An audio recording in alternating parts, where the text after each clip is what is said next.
Hey, welcome to another episode of Piecing It Together, the podcast where we take a look at a new movie and try to figure out what movies inspired it. And today on the show, I did not want to leave 2019's movies behind until I got a chance to talk about Cats. That's right, we are doing an episode on Cats from director Tobe Hooper.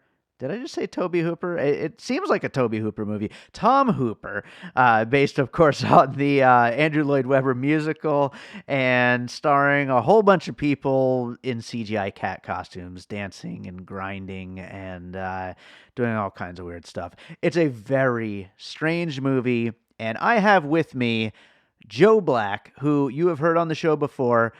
Joe loved this movie, and so he was the only choice to have as my co-host for this episode. I loved it for other reasons, although actually, as I come to find during this conversation we had, our reasons aren't so far off from one another. So we have a great conversation coming up for you. It's a long one. It's over an hour long about Cats, so we had a lot to say. I do want to remind you before we get into it, please make sure you are subscribed to Piecing It Together on your podcast app of choice. You can rate and review us on Apple Podcasts or on Podchaser. You can follow us on social media at Piecing Pod or join our Facebook group, Popcorn and Puzzle Pieces. Without any further ado, though, I'd say let's get into this one because I have been looking forward to talking about Cats for a while now, and it's a fun one.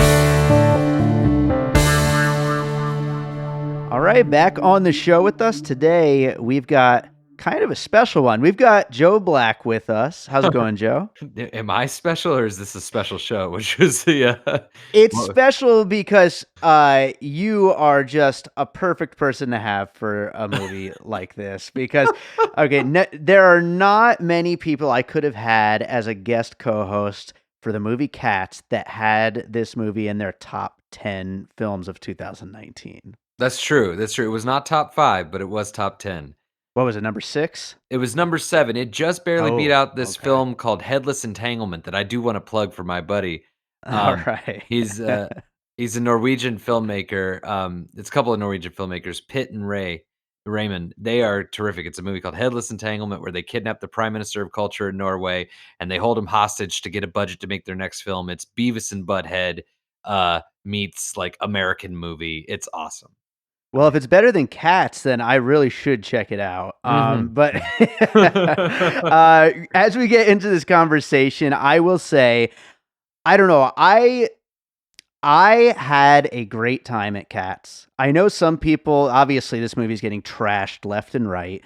We both know that. But I had a fun time with it, and I certainly do fall in the camp of like, my jaw just dropped open, like I can't believe what I'm watching, and I do have respect for a movie like that. Last year we covered a show, you and I, a movie called Serenity, which also was a movie that's pretty much shit on by everybody, but you loved it.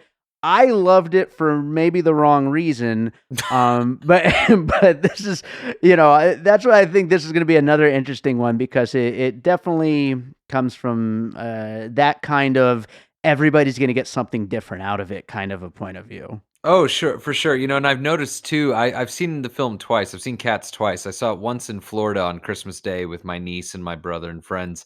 And we all really enjoyed it, sincerely enjoyed it. And the audience clapped at the end, which was impressive to me. And then I came back and I saw it here in Los Angeles with my girlfriend, and everybody was just laughing. Every time Judi Dench would pop up on screen, like every time it would just cut to her, people were just rolling in the aisles. And then at the end, they clapped too. So that was interesting. That was right. Yeah, as long as it's like Tommy Wiseau says, laugh, have a good time, just as long as you don't hurt each other. Was that Tommy Wiseau or was that James Franco? I can't. It was Tommy Wiseau. Oh, okay. What a wise man. I was the only one who clapped at the end of Serenity, so there's progress there. So I might have clapped. I'm not sure. I stood up and clapped, dude. I'm not even lying. I stood to my feet and I clapped. I was that guy. I love that movie. Well, let's get into Cats. I'm sure we'll have some pretty wide-ranging puzzle pieces here. What do you got for your first piece? Oh, I get to start. That's lucky me. Okay, so like there's I had written down all these notes, but I'm just gonna kind of go. Let's start chronological. Let's go back to chronological. Okay, so the first one I have is a Ralph Bakshi film, Fritz the Cat. Okay. Um, have you ever seen that movie? I don't think so. I mean, I certainly know of it. It's very controversial. It was based on Robert Crumb's comic book of the same character, and Crumb actually hated the film. Crumb, who Mhm. Terry Zwigoff did a documentary about. Yeah. Um, it's from 1971, and it is this X-rated, sexually and racially charged, political, radical film about a cat who's in college who wants to be part of the counterculture. Um, and it is about like it's all a metaphor for like the racial and sexual liberation of the time, and it's all done with animals with well, Fritz himself, he's a cat, and then there's most black characters are represented with crows. They're played by they are black crows. Oh boy. um and at the time when it came out, first of all, the movie made $90 million Hmm. like in 1971, with an X rating. It was the first animated film to be given an X rating, and the first film to use it's so funny. Ralph Bakshi claims now, the director and writer, he claims that like he's like, I got an X rating for that movie for things that The Simpsons do every weekend, and it's like, Right. no, incorrect. You did not, because The Simpsons, in fact, did not start their film with like an orgy complete with like like, no, I mean, this movie is full of like, I mean, it's animal nudity, but it's like,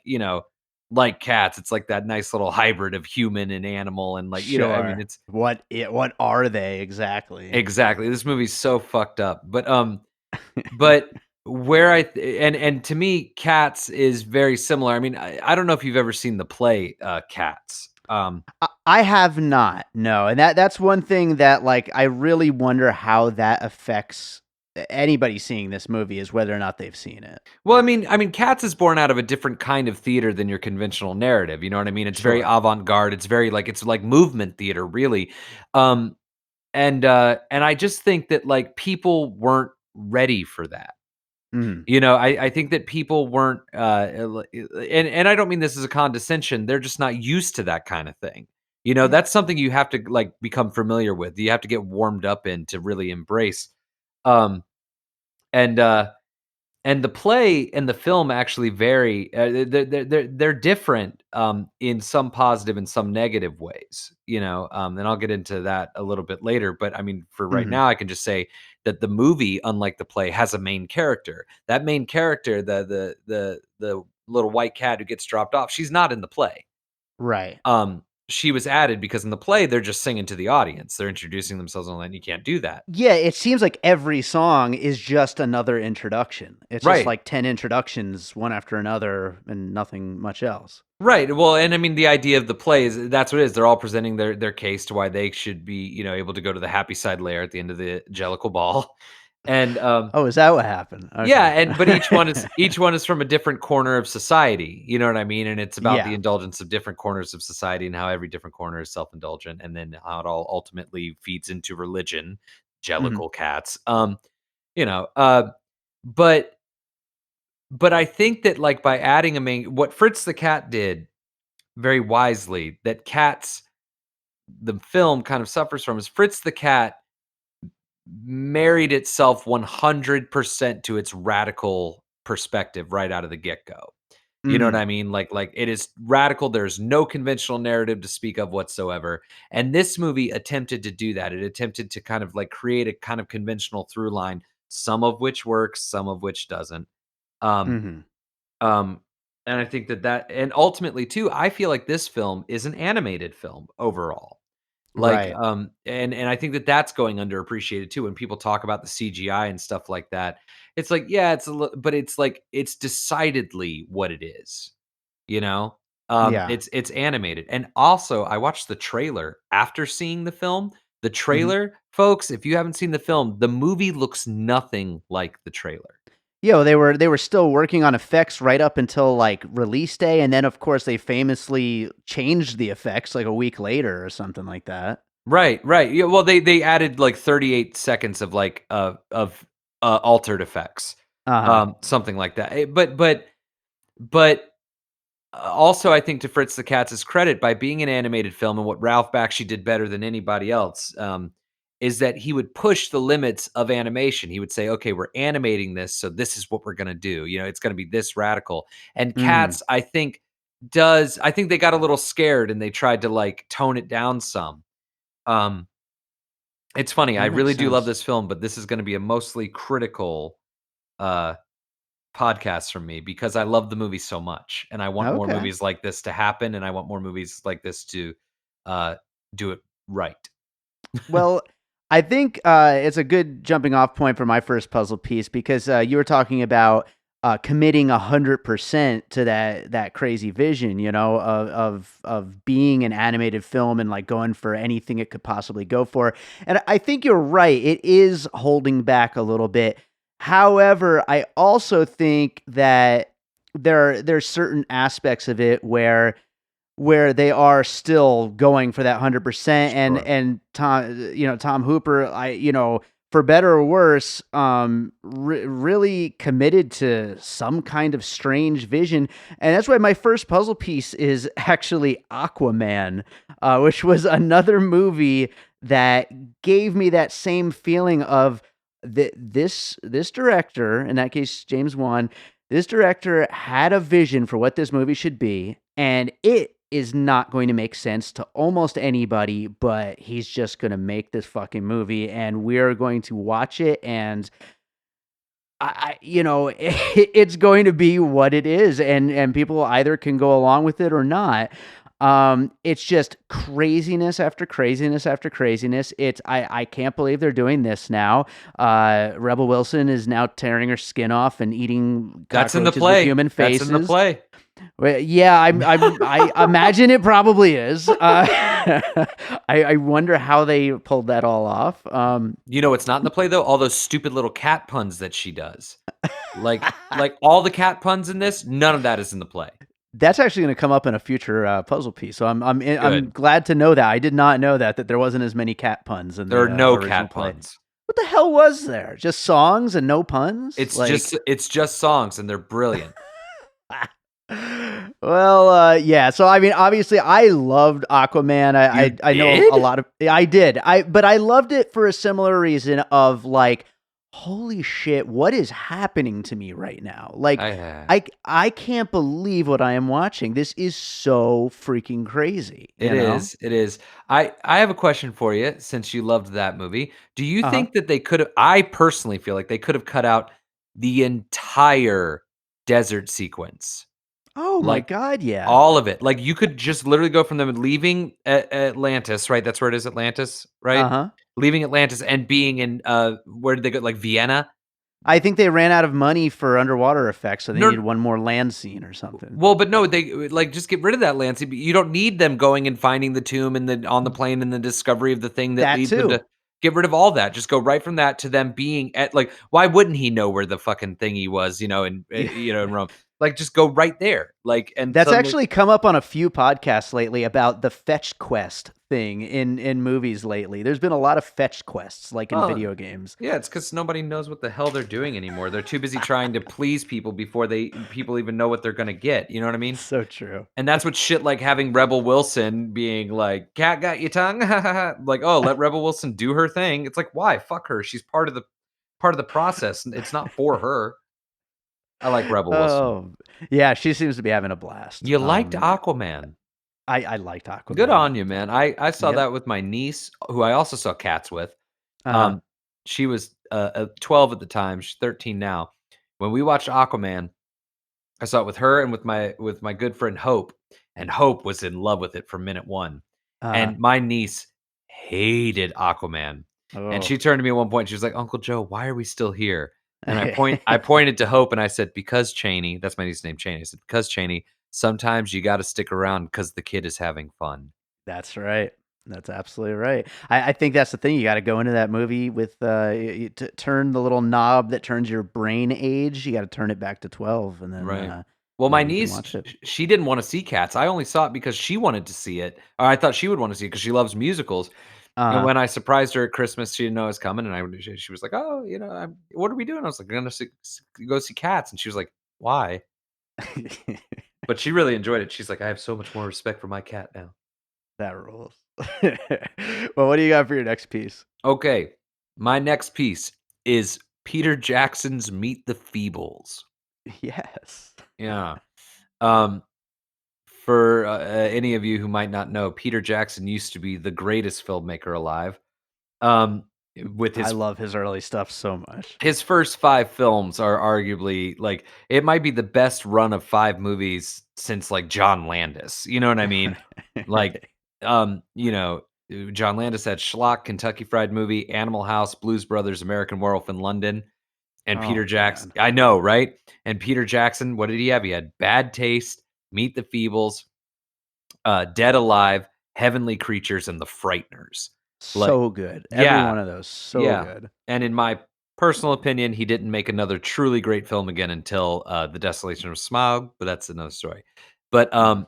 Meet the Feebles is a backstage melodrama, a violent backstage melodrama about the Muppets, or rather the Feebles. So the film is done exactly like the Muppets, where it's like puppets interacting they're in the real world, and it's a backstage drama of them getting ready to perform a show. So it's Mhm. like the final dress rehearsal, and things could not be going worse. Like the heroin addicted knife throwing frog is going into withdrawal. The evil like AD rat is like running around like trying to shoot porn. The guy who runs the Feebles, this giant walrus named Bletch, is trying to do a big drug deal with a warthog on a golf course, but he's trying to like screw him over while simultaneously trying to have an affair with his secretary. But his wife is the star of the show, Heidi Hippo, the Miss Piggy substitute, who ends up losing her mind and fucking blowing everyone away with a machine gun. Um, I haven't seen it in so long. I gotta watch that movie. It's it's a so masterpiece. great. It really is a Oh. masterpiece. That word gets thrown around a lot, but like this is a masterpiece. And here's why. Because the tag so this was Peter Jackson's follow-up to the Cannes Film Festival entry Bad Taste, and which was Mhm. an art house moderate hit. And the tagline, there are 2 taglines for Meet the Feebles. One of them is hell hath no fury like a hippo with a machine gun.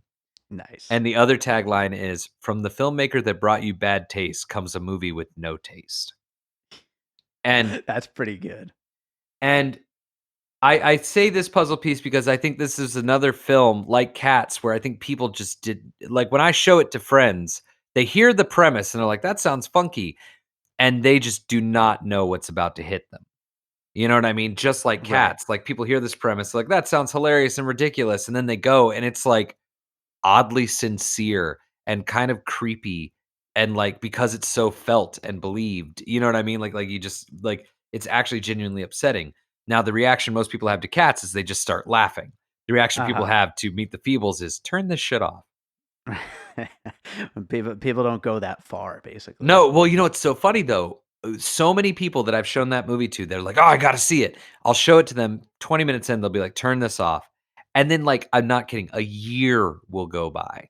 A year will go by, and then they'll be like, "Hey, what was that fucked up movie with the Muppets and like the heroin?" And I'll be like, "Meet the Right. Feebles." And they're like, "Yeah, let's watch that." And then they'll watch the whole thing and be like, "Man, this movie's awesome." Yeah. Um, and I think that Peter Jackson, like, can you imagine if he had made Meet the Feebles and been like, "Well, we don't want to piss off the Muppet fans." You know what I mean? Mm. Like, we got to make sure that we're not too mean. We're not too, just like, but no, he didn't hold back. And he didn't even have the money. I mean, Cats, one of the problems with Cats is that it was $100 million movie. So, like, you Right. have certain things you have to do. Like, well, if you have Rebel Wilson in it, I mean, she's got to make jokes. Yeah. You've got Idris Elba in the film. I mean, he has to be in the whole movie, not just at the very end, like the play. Right. Um, but Peter Jackson thankfully made this movie with pennies, and it looks like it. But like, man, what you sacrifice in content for quality, get out of here. Cats would have been cooler if it had been made for $30 million with people just in costumes. Right, for sure. Well, I think that would have alleviated some of people's issues with it too. Like regular people who aren't watching it and just loving it for how crazy it is, you know? I think that not having these CGI cat people would have, definitely helped.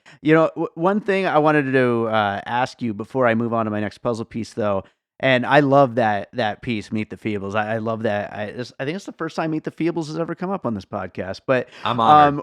um, what do you think if we had the opportunity to talk to Tom Hooper right now and tell him that the first two puzzle pieces were Fritz the Cat and Meet the Feebles from you? What do you think he would think of those as puzzle pieces for his movie? I don't wanna be an asshole, but he'd probably be like, "Oh, I'll have to see those films."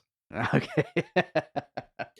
I actually think Fair enough. he's I mean, like, gosh, here we go. I think he's a trash director. I remember when I saw Uh-huh. King's Speech, I was like, "This is fucking garbage." Like, this is like Yeah, I feel like most people feel that way about him. but I mean, you but know? funny enough, I think that and ultimately, I think that's where the movie has its weakness, okay? I gotta stop shitting on the movie because I really like before I go on, I wanna say, like, basically, you know how the Evil Dead 2 DVD famously at the bottom has 3 stars, Roger Ebert? Like, Uh-huh. instead of 4, it says 3 stars, Roger Ebert. Yeah. The Cats could have 3 stars, Joe Black. You know what I mean? Right. Because but the director, I think that Tom Hooper first of all, I think his directing style works for this movie because his directing style is kind of like a cat in that, like, you ever watch a cat like walk around and then just like dart up a wall and then like stare in a corner and then like Yep. they roll over on their back and they look at you and then they're like, they have an attitude, then they just kind of like start licking themselves. That's kind of his style. Like, I remember watching Les Mis and I was like, "What in the fuck are you doing, dude?" Like, Yeah. Let's everything's just happened. close up on this and then Yeah, not and look at that and let's handheld it, but then stabilize it, but then, like, not do anything except just be still. Like, but Cats, I think his style actually perfectly suited it. Um, but I think it's all by mistake on the directing level. I think that the cast and the production design I think that all of them, they showed up to make a fucking movie, and Tom Hooper was just like, "Oh," you know? yeah. So, that's what I think Tom Hooper would be like, "I'll have to see those films. I didn't know Peter Jackson made anything before Lord of the Rings." Oh Have you man. seen my show, John Adams, with Paul Giamatti? I don't think has anybody seen that show? I I've never I seen only it. saw it because we played it at Blockbuster when it came out. When I worked there, we got Nah. the DVDs and nobody was renting it. They're like, "Well, why don't we play it?" And I'm like, "You really want people to not rent this?" I'm actually surprised Paul Giamatti's not in this movie. I could see him as one of these cats. Oh, yeah, like, I gotta say the one of the greatest pleasures I got was, Ray Winston, Oh god, yeah. which, none of that is in the play. None of Oh, that I'm barge on sure. the Thames, like, in the play, McCavity just shows up at the very end and kidnaps old Deuteronomy. And like Mm, McCavity is kind of like an anarchist. Like they talk about him a couple times, but you don't see him. He mm, doesn't want to win the Jellicle Ball. He's just like, fuck you, I'm the best. Fuck old Deuteronomy. I'm better than him. right. Like he's anarchy amidst religion. You know what I mean? Like that's the whole point of him. In this, it's weird because like I liked everything they did with him, like how he's making everybody disappear, how he wants to win the Jellicle Ball. I was into all of that until the very end, where, like, Mm. he, like, tries to jump on the thing and then falls, and then I was just like, "Oh, you had no idea how to end that." You know what I Right. mean? Yeah, for sure. Oh man. All right, I'm gonna go to another piece here. It's actually a movie I just saw recently for the first time. We were quick plug for Awesome Movie Year. We were doing an episode on it. It's Terry Gilliam's The Adventures of Baron Munchausen. Masterpiece. Yeah, well, we talk about it in our box office flop episode coming up this season. Mm. But yeah, no, it's a crazy, inventive, wild movie, as all his movies are for the most part. But I liked the aspect of the whole thing basically feeling like it's a play that's just kind of unfolding and breaking apart and breaking through the wall. And Cats, the way that it's shot, it really feels like a play most of the time. And then with the structure of the songs, everybody just basically introducing themselves, that also lends itself to just feeling like a play. It feels like they're performing out to you in the movie theater. And so it reminded me a lot of the way that that movie Adventures of Baron Munchausen kind of has that play like feel, but a play that's breaking out of itself at every moment. Oh, absolutely, and as much as I don't like, Robin Williams, Mm, usually, I thought that he was really, really excellent in that, and when you started talking about that, I started thinking about, man, how great would it have actually been if you had had Robin Williams in this movie as, like, a cat, like, Oh, he'd be in the James Corden role I immediately, was like thinking day one I was hire. immediately thinking of, Buster Jones, yeah, for sure. Hmm. Like, he would've been he would've been terrific in that, actually. James Corden, he's another you know what? I actually didn't mind him in this, I thought he was very good. He's never done anything for me outside of, this, you know? I remember when I first Yeah. saw him in, Sondheim's, Into the Woods. I just remember Mm. being like, "Who the hell is this guy? Like, Right. how did he get into this movie?" Like, Right. Yeah. he's playing Emily Blunt's husband? Who did he what? Yeah. Whose friend is he? He also, Robin Williams also, if he could dance, I don't know if I couldn't remember if he could like legit dance. He would have been good as Skimble Shanks. That Skimble Shanks sequence, I just want to give a shout out, is one of the best in the movie. Like, Which actor was Skimbleshanks? I don't know. Oh, I think he's wasn't a more a famous guy. dancer. Yeah, Oh, okay. he's the one who's the trained cat. Okay. Yeah, yeah, Yeah, he was so good, man. I loved that sequence where they're all dancing along the train and like, oh, that was so good. yeah. That was so good. Some weird shit in this movie. Munchausen though, man, like Terry Gilliam could have made a pretty gnarly version of Cats too, Oh, yeah. actually. Like, I think he's got a very similar, like, guttural dystopian fantasy kind of feel, but he's more talented than Tom Yeah. Hooper. Yeah, a lot of people like to call this movie upsetting. I've check out a Terry See, Gilliam version of this yeah, movie. but, like, see, that's the thing, like, it's not. Like, I think that the people who are saying that are the people who, like, A, haven't seen it and are Uh, pretending, or sure. B, went in already knowing that they were gonna say that about it. You know what I mean? Like, Right. that's the problem with the way that movies are marketed these days and with the way that the internet, like, Social media. people are so ready for it by the time it happens that it doesn't Yeah. matter, and, we deserve the AI that WB is about to inflict upon us, like, it but you That's know the me, I worst. don't believe in a world where we get what we deserve, like, I Mm, don't live by those rules, so, you yeah. know. Well, what do you got for your next piece? Oh, okay, here we go. Alright, so, the next one that I have, I was thinking about modern musicals and how, like, it's been a I mean, I was trying to think of the last truly, like, great musical, and I guess, like, Chicago was the last one that came to mind. And then Mhm. after Chicago, they started trying to adapt, stage plays again, and, The Producers was a flop, but the first one that came to mind for this was Rent, Mm, Christopher Columbus's Rent, right. and, one of the okay, so this movie, for those of you who haven't seen it, Rent the play, is all singing, and there's only one kind of scaffolding set. It's not even really a set. It's again, it's very back to that like avant-garde bare bones theater, Mhm. um, kind of thing.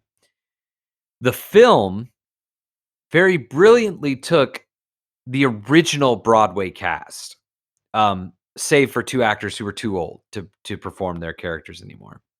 But it used the original Broadway cast and reinterpreted the movie into a, half spoken, half sung musical. And Mm, I saw the play before I saw the film, and I had no fucking clue what was going on in Rent. Like, when I mm. saw Rent, I was like, "What is happening? Who are these characters? What is this story? I don't get it. I hate this." I saw the movie and I went, "Oh, well, that makes sense." Like, and the movie also wonderfully, like, marries into its musical theater roots. You know what I Mhm. mean? Like, it's big, it's colorful, it's gaudy, it's kind of flamboyant, and in no way has any bearing on the real world, you know what I mean? But Right. it's so emotional. It gives you that same kind of, like, um, delight is the only word I can use, and funny to say a delightful play about the AIDS epidemic. Um, Sure. but I think that Rent was much more successful in bringing a stage adaptation to film, um, not necessarily a better movie, but a Mhm. much more successful adaptation. You know what I Yeah. mean? And you know, just like Star Wars, people like to give shit to people to the Star Wars fans how they'll never be satisfied. It's like, dude, no fans of anything will ever be satisfied. It's been Right, sure. it's been 10 years now and I'm still bitching about the second half of Scott Pilgrim versus the World. You know what I mean? Mhm. Um, but to me, Cats Cats could have done with a little dose of confidence, you know? Like, the play funny enough, when I saw the play of Cats, I that made perfect sense to me. How long ago did you see the play of I Cats? was 10 years old when I saw Cats the first time, Okay, so it was a long time ago. but I figured. well, I don't know if you remember this, in 1998, they released on video, a filmed version of the stage play. I heard about that. Yeah, it used to play on TV a lot, Yeah. I think. Well, Yeah. I don't know why, but I saw a commercial, um, uh, I saw it on a commercial, and my 10-year-old brain was like, "I need to see this." Yeah. And so I asked for it for Christmas that year. And, I didn't get it, but I ended up, renting it from the library a few years later, and or a year later or so, and it made perfect sense. I love Andrew Lloyd Webber. Jesus Christ Superstar is one of my favorite things, let alone films of all time. Mhm. Um, so and Andrew Lloyd Webber, what I love is how religious his work is. Like, it's very like it's about religion, you know. Mhm. Even Cats, the play, is especially about religion. The film, I was surprised to see with like all of its like Egyptian symbolism and them dancing in the pentagrams and them on top of the noble lion at the end. Like, you know, the film really actually does lean into the religious allegory, you know. Um, Sure. and I appreciated that, which is why the McCavity thing is a bit of a letdown in the end, where it didn't have anything interesting to say about atheism or anarchy or nihilism. But Mm. but yeah, Rent again, not necessarily a better movie, but I think a more successful adaptation. Alright. Um, Well, good piece, and I will go on to my next one. I am going to bring up the movie Avatar from James Cameron. Just a movie that tries to get us on board with basically completely CGI characters filling up the entire freaking thing, and the you had mentioned earlier about whether or not this would be more successful if they had, done it for cheaper and in actual cat costumes. But of course, they had $100 million to work with and went with CGI cat human hybrid things, which, Avatar, looking back at it now, those characters, it's funny, it's totally not planned, but just this morning, I was just talking to a friend about Avatar and about how it seems like it's Americans who think it's stupid and silly, but I think overseas people are like so much more open it's to because we Avatar. speak English. Yeah. Like, So English every speakers word out of their are. mouths is just pathetic. Like, Sigourney Weaver gets shot and she says, "Well, this just turned into a bad day." What? You're shot in the tummy, you idiot. Like, you know, they don't care over there. Like, I'm surprised Cats hasn't been a bigger hit over there. That's true. That's absolutely true. I think it actually what I was gonna say is I think that part of it is they overseas people are more willing to just go to this weird place, like where it's like there's no ironic detachment from any of it. It's like, yeah, I'm willing to go on this ride, I you think it's know? because overseas they're not trying to cater to people. They may be Mhm. playing to the worst side of people. Like, you look at some of the stuff that, like, in animation, especially, that comes out of, like, you know, and it's really ugly stuff, much like our animation stuff was in the 70s, you know what I mean? Mhm. Like, because people are angry, but they're Sure. not pandering to people. You know, it's so funny. These people out here in LA, oh boy, here we go. These people out here in LA, especially, I can't speak for anywhere else, but like they see cats and they write shit like, "Oh, cats is a dog," blah, blah, blah, blah, blah, you know, cats, woof. Like, they go their lives, like, okay, look, life is very tough at times, and like we go to movies to escape. But you know, I don't believe in escape. But we go and we laugh at this. We go and we laugh at the hard work of other people who like really tried to do something exceptional, right? Uh-huh. Like here we are making fun of others who are just trying like we are. Now, the flip side of that is you can say, well, Hollywood just puts out so much crap they try to shove down our throats and blah blah blah blah. You know, okay, fair enough. But guess what? You know why Hollywood is full of crap movies? Because folks, they're trying to cater to you. Exactly. Ooh, what do you know, folks? It's your fault. You sit there and say, "Give me what I want, and this is what I want," when you know deep down you don't know what you want. And you Yes. dare to tear down others who try to push the limits of like what we know, what we feel, what we think, and how like, brr. You know, Cats is not a hill that I'm gonna die on. Sure. But Avatar, you talk about the biggest, like, dumbest, clunkiest bit of nothing. Mhm. Eh, so it's a great puzzle piece. It's a I mean it, like, because the ultimate plot twist of Avatar is that it didn't try a single goddamn new thing. Li Right, no, it's every old, like, idea from those old action movies just with $1 billion or whatever of even CGI. even has the same fucking weaponry and machinery that he had in his earlier films. It's like, "Hey, remember that Yep, shit that I did that was innovative 24 years ago? yep. Here it is again." And, when Oh, that came Avatar out 2, 3, too 4, and 5 coming soon. well, when that movie I almost got a job working on Avatar 2, 3, 4, and 5. Nice. But when Avatar came out, remember everybody was like, "Oh, it's like Fern Gully. Oh, it's like Pocahontas. Oh, it's like, Dances with Wolves. Oh, it's" I was like, "Yeah, but folks, think about this. When Fern Gully came out, did we go, 'Oh, that's Dances with Wolves'? When Pocahontas came out, did we say, 'Oh, that's Fern Gully'? Mm, No. right, Those movies and I'm not even a big fan of Pocahontas, and I barely remember Fern Gully, but those movies had something to offer. You right. know what I mean? They had a reason to be.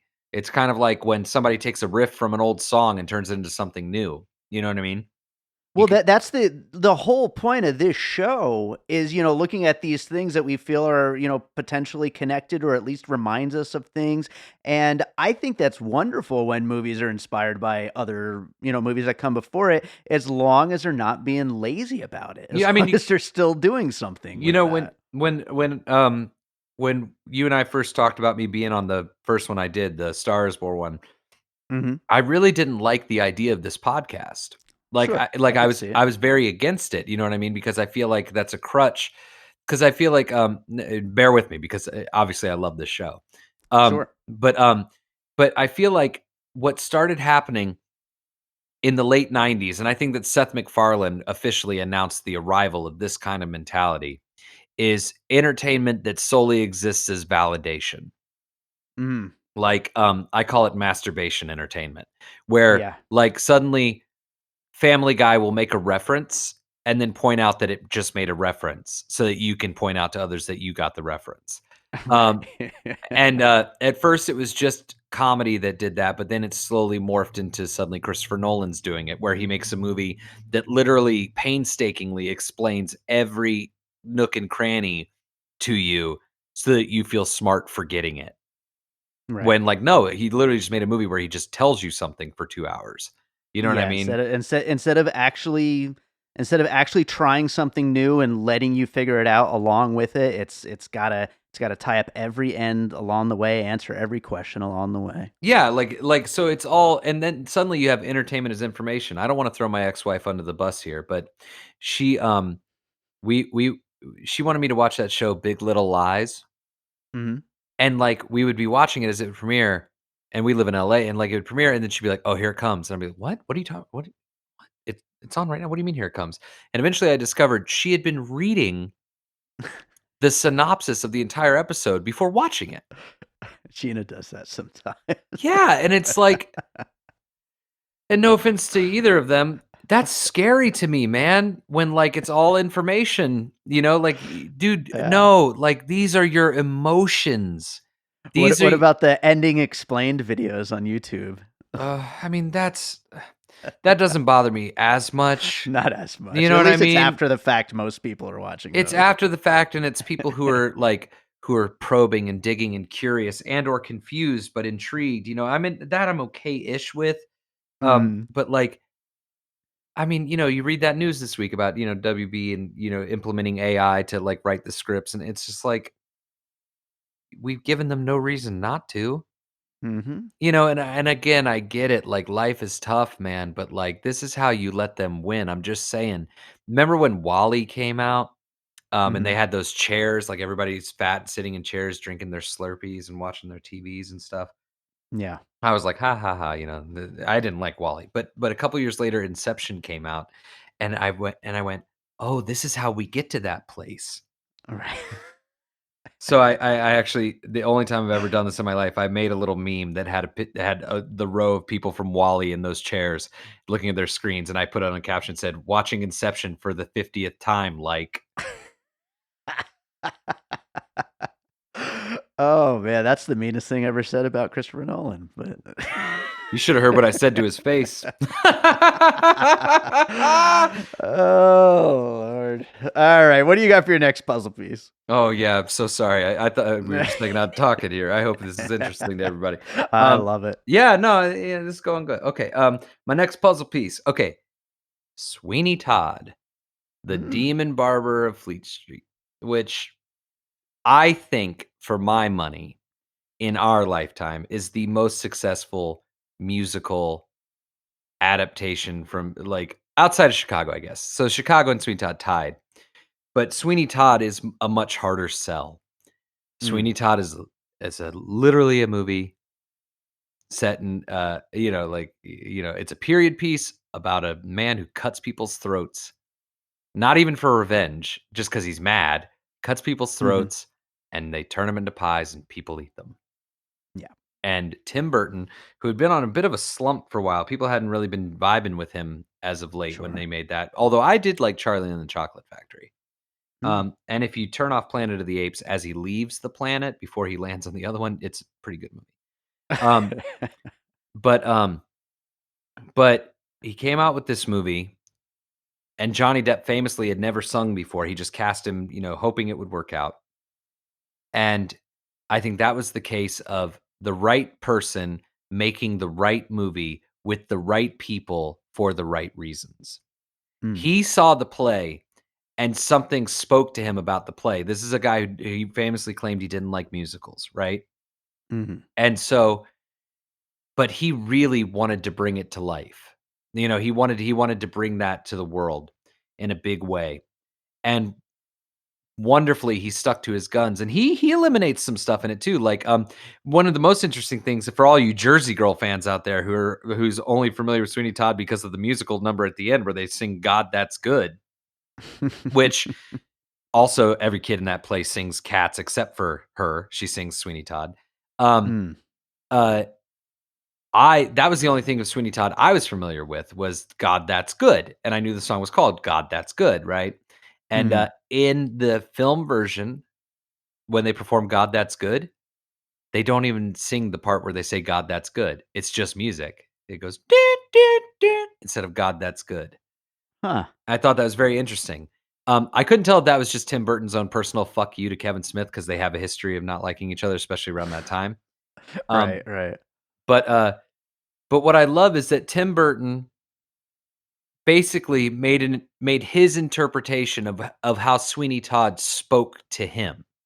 Right. And um and Johnny Depp turned out to be perfect for it because the singing of Sweeney Todd, he is a grizzled old curmudgeon, so like he's not this showboaty, which is the problem you run into with a lot of theater, in my opinion. Like to this day, Book of Mormon is still very disappointing to me because like it's like, oh, you're all just so theatery, you know what I mean? You're all just like showing off and having fun being in a musical, and it's like I love Book of Mormon. I'm I on get you. board with that. But I get what you're Yeah. talking about though. I know what you mean. Yeah, it's a movie that stripped that away, and I think that Sweeney Todd is about as perfect as you're gonna get, uh, Mm. but it brought people to it. I mean, the movie's a big hit, and like, you could say, "Oh, it's got Johnny Depp in it," but dude, the movie's rated R.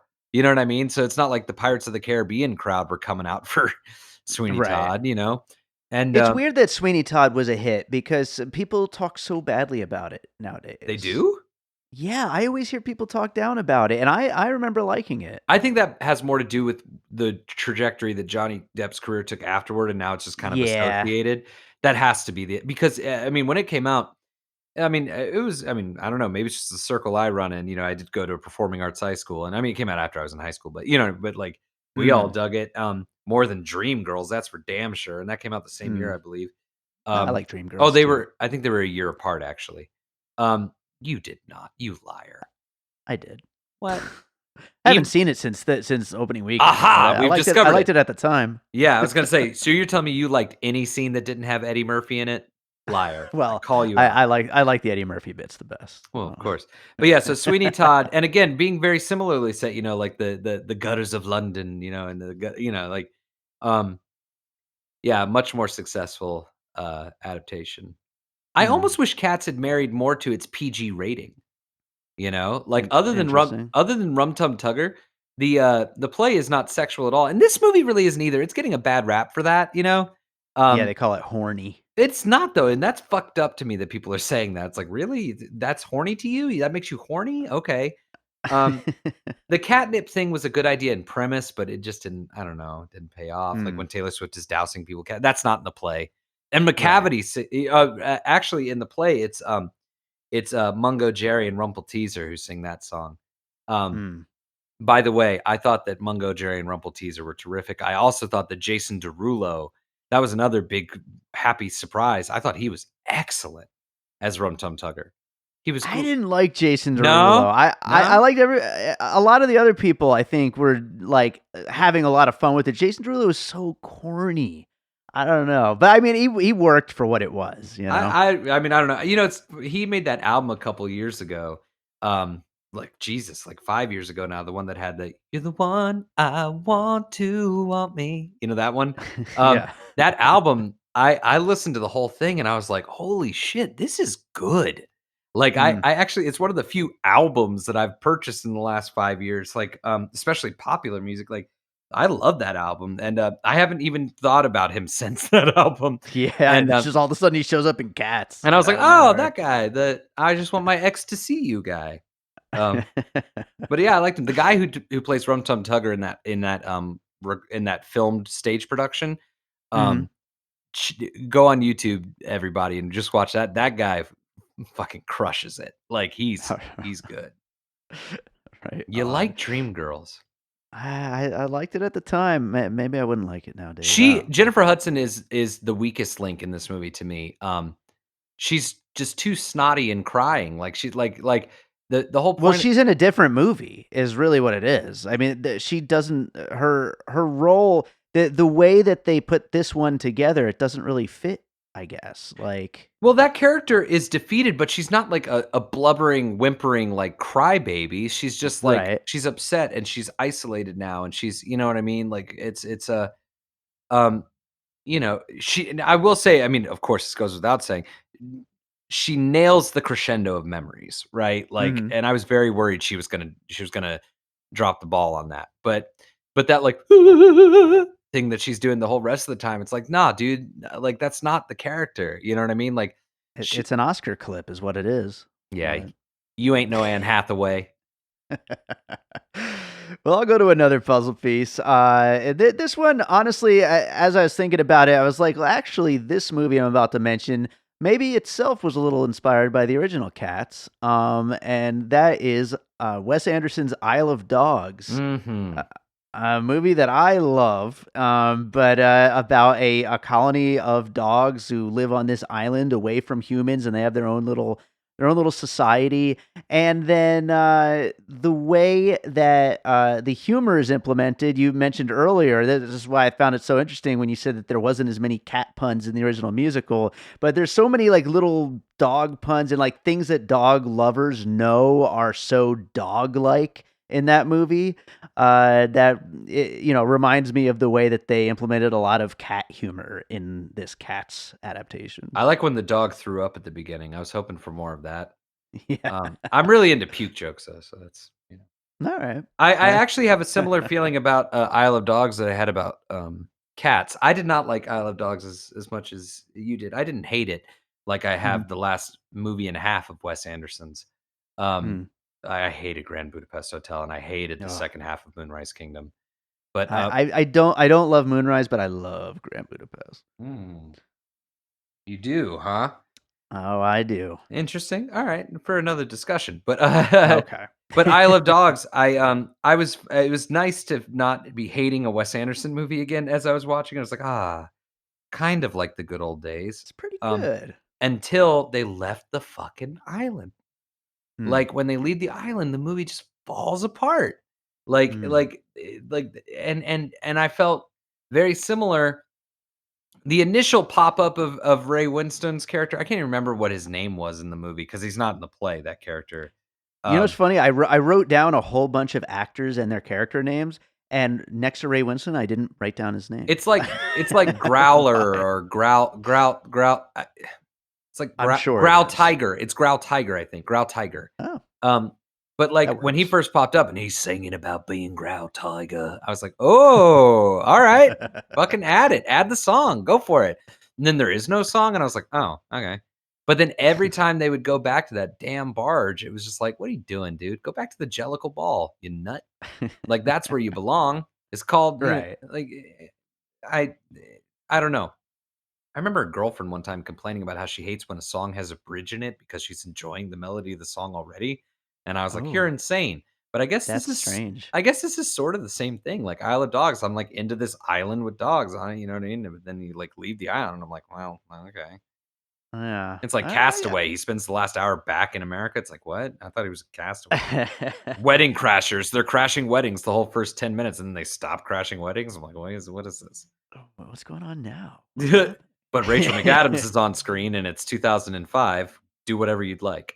Um, Well, what do you got next? I got my final puzzle piece. I only did 5 All for this right. one, and this one is, Perfect.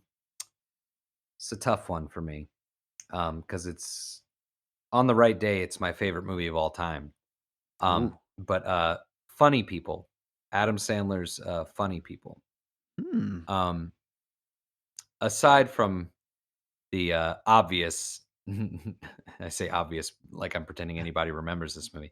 Um, the obvious fact that the crux, the end of Act 2 crux where, Leslie Mann realizes she can never build a life with Adam Sandler when she pops in the videotape of her daughter performing Memory from Cats, and he's not paying attention. Um, Uh-huh. she even says to him, she's like, "You didn't cry when Mabel sang Cats," and he's like, "I saw it on Broadway. It wasn't as good." I Um, forget every single minute of that movie. I think I liked it at the time, but yeah, I don't even remember that. yeah, God. that was one of the best movie-going experiences of my life, that film. I gotta see it again That one of these film too. days. I have a theory about how you can make it perfect. It does need a little bit of editing, but not as much and Mhm. not where I think most people think it needs it. In fact, Paul Thomas Anderson was such a big fan of that movie, he helped Judd Apatow with the final edit of it because he loved Mm. the film so much, and I'm right Wow. there with him. Um, but, I feel like I've kind of been on like a single track train here this whole time about like when you do something like Cats. Sorry, when you do something like Cats, you have to commit. Uh-huh. Like even if you don't believe in what you're saying, you have to commit to that idea 100%. Mhm. And and Funny People, Judd Apatow could be, in my opinion, he could have been the next James L. Brooks. He could have Mhm. been the next truly, meaningful, successful, and, like, humanist, you know what I mean? Like, you look at movies like Terms of Endearment, Broadcast News, As Good as It Gets, like, these films and the shows like The Simpsons, the Mhm. like, James L. Brooks is the mastermind behind it all. James L. Brooks is also the mastermind behind, like, fucking Jerry Maguire. He godfathered people into their fruition, like Cameron Crowe, Mhm. and he really loves people so much so that he gave people the time to be people, which is why his films are so long, which is also why Judd Apatow's films are so long. And the Sure. reason why Knocked Up was a game-changing hit was because it was the first stoner gets a girl pregnant comedy that wasn't a yuck yuck fest, that didn't Right. sacrifice, it would let scenes breathe, it would let things be, it would, you know what I mean? And it would let things taper off. And like like like they do in our life, you know what I mean? Which made it feel more personal. I mean, he at his best, Judd Apatow can be the king of making his personal life feel universal. Right. And and Funny People, to me, at times, while I think Knocked Up is his best film, Funny People to me at times, it like the story, Vickers flying too close to the sun and within his the wax in his wings melts. Right, right. I feel like at times, like, Judd Apatow, like, his wings weren't even melting, he was getting closer and closer to the sun. He just suddenly realized how big the sun was, and that freaked him out, so he flew away. Like, he's too afraid to not be liked, he's too afraid to not be successful, and he's too afraid to not be funny, Mhm. and it shows. there are cop out moments in Funny People, and not many, but just enough to where you know that the guy who made this is not confident. He's, Hmm. he may be smart and he may be brave, but he's not confident. And because we can smell confidence a mile away, just like we can Right. smell competence a mile away. Sure. You know what I mean? And with cats, like I said, some of the changes they made were wonderful. Like in the play, Mr. Mistopheles is he's kind of a showboat. You know what I mean? Hmm. Like, the whole ending is him just like, "Yes, you're right. I never was there ever a cat as clever as me," you know? Like, that's his attitude, and in this, by making him the kind of love interest to the main character and having him come into his own, that song is all the while being the most obnoxiously catchy song in the movie, it's also the most emotional, and Hmm. you do feel an emotional, finale to Mr. Mistopheles, you know? Hmm. So they do things like that that I thought were really wonderful. Um but other times, the changes they made were like they were like, "Oh, that's gonna be too weird," or like, "Oh, we need a bad guy," or like, Right. "Oh, we need more Rebel Wilson," or there are too many of those decisions in it as well.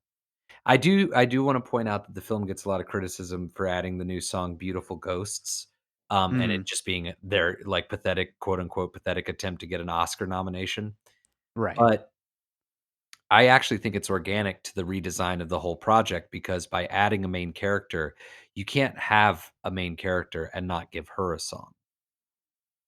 Yeah, that makes total sense. So that actually worked very well for me. And I thought that the song was pretty good, I thought that it was, It's all right. yeah, I use the word pretty good. I think that the hook, the idea now they're just beautiful ghosts is really nice. Hmm. But yeah, you've gotta be confident in yourself, and we've gotta stop making movies. That was the problem with Rise of Skywalker. That's the problem with most movies that I have a problem with, is that I'm so sick and tired of filmmakers saying like, "Do you like that? Is that okay? Right. Is that okay? This is okay, right? Oh, I'm sorry. Here, sorry. My bad." Um, Yeah. If there's one thing going into this new decade that we could do away with, it would hopefully be that. yeah, I and I mean, I get a bad rap for, like, people try to label me a contrarian, but I think the fact that I'm able to articulate everything that I express, I think helps kinda squash that idea. But That's why I movie love having you on the show, Joe. Oh, God bless you. I've well, movies like Serenity, movies like, Velvet Buzzsaw, these they are radical, and I love radical. My first puzzle piece today was Fritz the Cat, you know what I mean? I Mhm. love radical, but man, nothing radical gets to me in the way that Jerry Maguire does. You know what I mean? And so, right now, I feel a little I don't know, it's like I feel a little funky because it's like the only stuff that I'm able to really grab onto is the radical stuff. Like, it's the Uh-huh. only stuff that's speaking to me anymore because I don't feel that there's any, like, conventional, well thought out movies made for people my age, like, I was really holding out for Marriage Story last year, and god damn it, it sucked. Like, Mm. you watch that movie and you go, "No wonder why you and your wife got divorced, Noah Baumbach. You're an idiot." Um, but, like, but Cats, you know, I do appreciate that they tried to go a little more conventional with the narrative, you know, um, but they just didn't do it with confidence. They Right. did it because they had to, not because they wanted to, Right. and That makes sense. flop. At times, because I Well, still like the movie. there you go. Well, I got two last things I'm going to mention. They're kind of mini pieces, just little moments before we do the finished puzzle here, and after my dog stops squeaking. Harvey, do you want to be in this podcast? Is that what you're trying to do It's here? funny because this whole podcast, there's been a cat staring at me the whole time. So these two quick things I wanted to mention. First of all, the acting style, which I'm sure is very heavily influenced by the play itself, but also reminded me of the moment in Zoolander when Mugatu and his assistant Todd are looking Oh, at each other, making those yes. weird faces. Yes. Yes. Excellent. I love that. So ridiculous. I love it. And then the other quick thing I wanted to mention was I was surprised how quiet a lot of the numbers were. And it just reminded me a little bit of during A Quiet Place when you could hear everybody like slowly reaching in their bag of popcorn to get Mhm, like a mhm. little bit of popcorn because it's so fucking quiet. Yeah, And well I was just shocked by that. well, because the whole play is about the idea of being haunted by death and, like, Mhm. worrying that maybe it's a solution to, like, a life, like, filling your life with stuff, and vices instead of actually living a life because you know you're gonna die anyway. And, like, is religion like, see, that's what the play's about. God, this is a deep ass movie. Right, That's well, all. no, it's a deep ass play. Play. Yeah. The movie the movie, I think some people knew that that's what it was about, and good on them. Like, Judi Dench too, as, uh as Old Deuteronomy. Old Deuteronomy is a male character Right, in the I play, heard that. and, the song that she sings at the end is also added, but it's, like, made from pieces of other songs in the play, Hmm, like, they kinda Frankensteined it and then also added to it. I did forget, I wanted to mention that, like, I think the anchor for this movie, I think the thing that's gonna keep it afloat and the thing that that might actually either keep it afloat or sink it is that for the future is that the scene with Ian McKellen is so good that hmm, even the most cynical people who watch that, they get emotional watching his scene, hmm. as Gus, right? And like, when I saw it here in LA especially, like, all the laughter stopped for about 6 minutes. Huh, You know what I mean? Because it's beautiful. Like, his and not only is his performance beautiful, but the love that that, uh, that Old Deuteronomy obviously has for Gus. She loves Gus. She loves him. Just mhm. the way she looks at him and how happy she is for him when he finishes his performance and how that love, you feel it. And so suddenly in the middle of this movie that everybody wants to treat like the new Troll 2, suddenly you get that, oh no, wait, maybe this is just beyond us for better or worse, you know? And I Hmm. think that might keep it from being The Room or Showgirls or you know what I mean? Um, Interesting. You know what's funny? I actually in my notes here, I have written down I didn't know, whether or not people are connecting more to any one actor or anything like that, but I have written down here, Ian McKellen seems to actually love what he's doing in this movie. Like, he mhm. seems to really be into this role. It's beautiful. Like and he starts out kind of silly with his like, and like rubbing his head and shit, but then he gives a beautiful performance that could be a performance of Ian McKellen as himself, Right. This like Yeah. aging star who's facing the end, you know?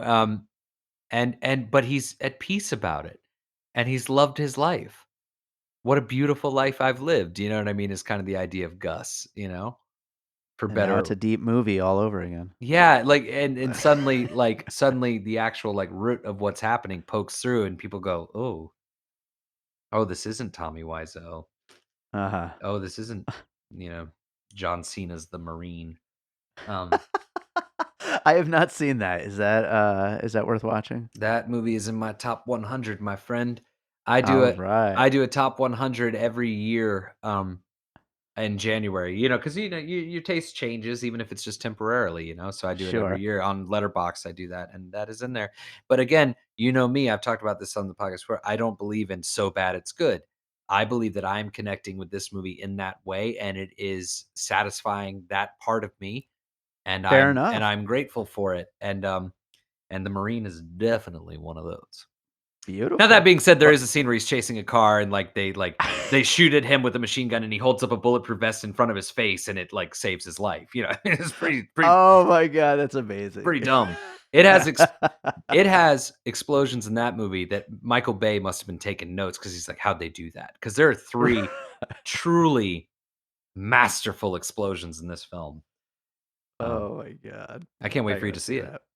I have to now. Hmm. But I will do a finished puzzle real quick, and then we will wrap this thing up. Finished puzzle included Fritz the Cat, Aquaman, Meet the Feebles, The Adventures of Baron Munchausen, Rent, Avatar, Sweeney Todd, Isle of Dogs, Funny People, Zoolander, and A Quiet Place. And we, A of course, went on a Quiet tangent Place. about a lot of stuff along the A way. Quiet Place. Yeah, Uh, we included it. yeah, there you go. So Get ready for the I think sequel, folks.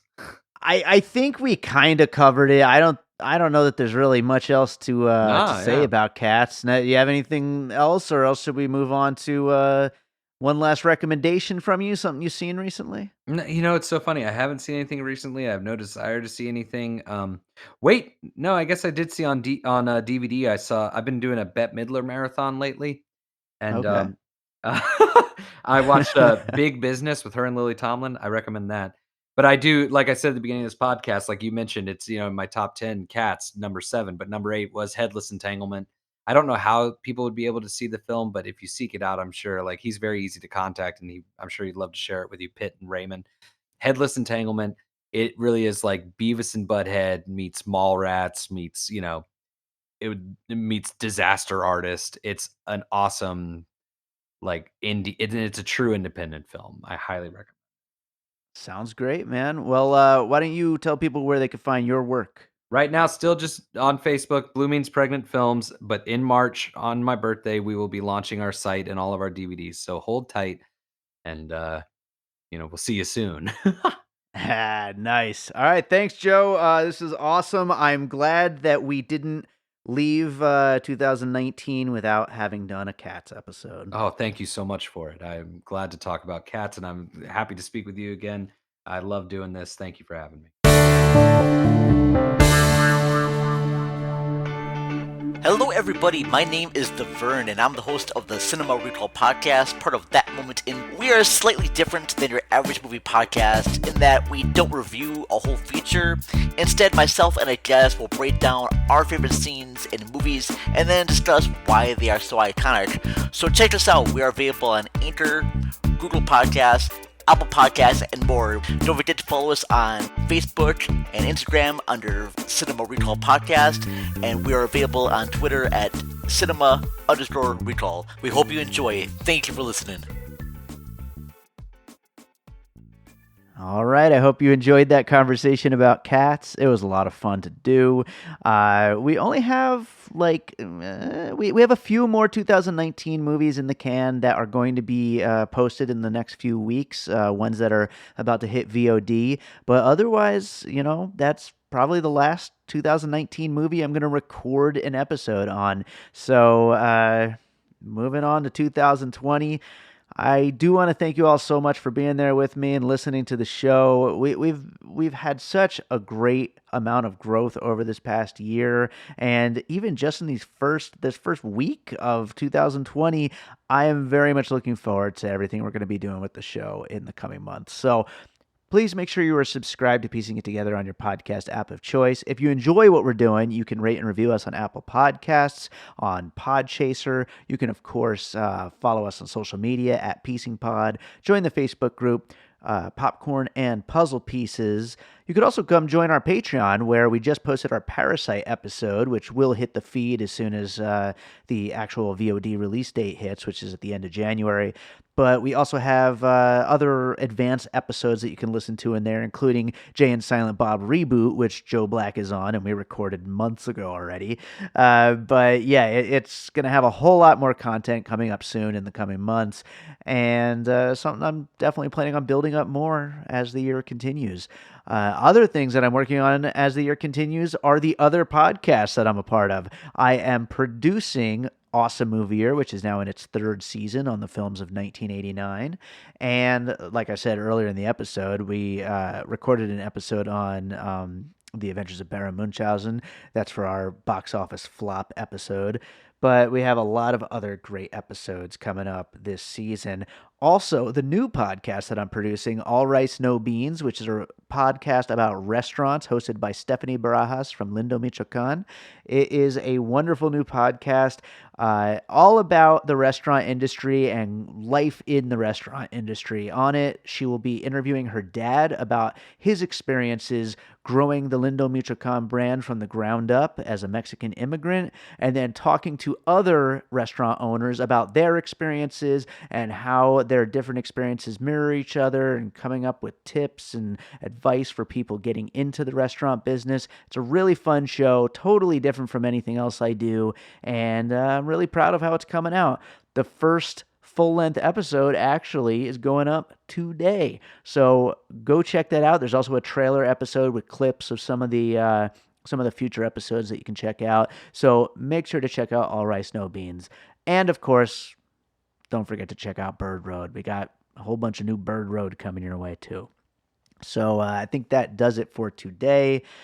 We should finish this episode up with a song, and I can't think of any better way to close out this episode on the movie Cats than with a song from my currently delayed, but it is going to get released one of these days, comedy album, The Pup Pups. And there is, most of the songs are about dogs, but we do break into 3 tracks in the middle about my cats. And one of those songs is a song about the Lily Bear, a.k.a. Barnum, a.k.a. Barney.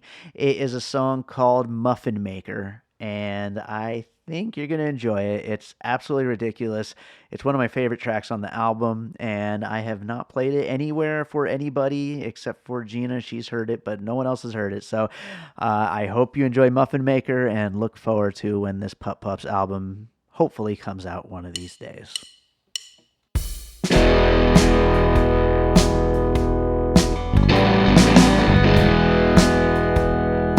Hey there, little kitty, why don't you make me something? Come on over here just to make some muffins. Hey there, little kitty, why don't you make me something? Climb up upon my belly and make some muffins. You know that there is something, there's something I've been eating. I see you over there just baking and eating. I know you got that recipe for making something so tasty, so why don't you come on over here and just make a batch for me? Hey there, little kitty, why don't you make me something? Come on over here just to make some muffins. Hey there, little kitty, why don't you make me something? Climb up upon my belly and make some muffins. You might call it baking bread, you might call it making biscuits, but whatever you call it, baby, you know they're making something delicious. I said, hey there, little kitty, why don't you make me something? Climb up upon my belly and make some muffins.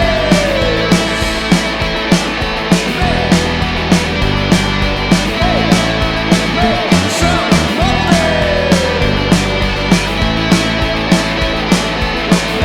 Some muffins. Make some muffins.